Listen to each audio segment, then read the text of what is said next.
Hello guys, good evening. இன்னைக்கு evening Karthigai தீபத்துக்காக விளக்குலாம் ready பண்ணி வைக்கலான்ட்டு எடுத்துட்டு இருந்தேன். இந்த விளக்கு பார்த்தீங்களா, ரொம்ப க்யூட்டாக துளசி மாடம் மாதிரி இருக்குது. இதெல்லாம் என் ஹஸ்பண்ட் மதியானம் வாங்கிட்டு வந்துருந்தாரு. மதியமே தண்ணியில் ஊற போட்டிருந்தேன். அதுதான் எடுத்து வச்சிட்டு இருந்தேன். அதுக்கப்புறம் ஒரு டீ போட்டு குடிச்சிட்டு அப்புறம் எல்லா விளக்குக்கும் மஞ்சள் குங்குமம் வைக்க ஆரம்பித்தேன்.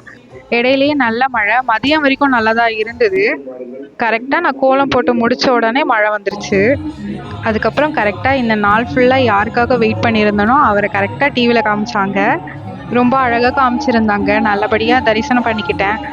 நம்ம நேரில் போயிருந்தால் இவ்வளோ அழகாக தரிசனம் பார்த்துருக்க முடியாது.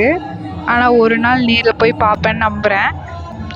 நல்லபடியாக தீபம் தரிசனம் பண்ணிட்ட உடனே நம்ம வீட்டில் இருக்கிற எல்லா விளக்குக்குமே விளக்கேற்ற ஆரம்பிச்சிட்டேன். வெளியே வீடு சுற்றி விளக்கு வைக்க முடியல, ஏன்னா நல்ல மழை. அதனால உள்ளேயே எல்லா விளக்கும் வச்சுருந்தேன். Bye guys.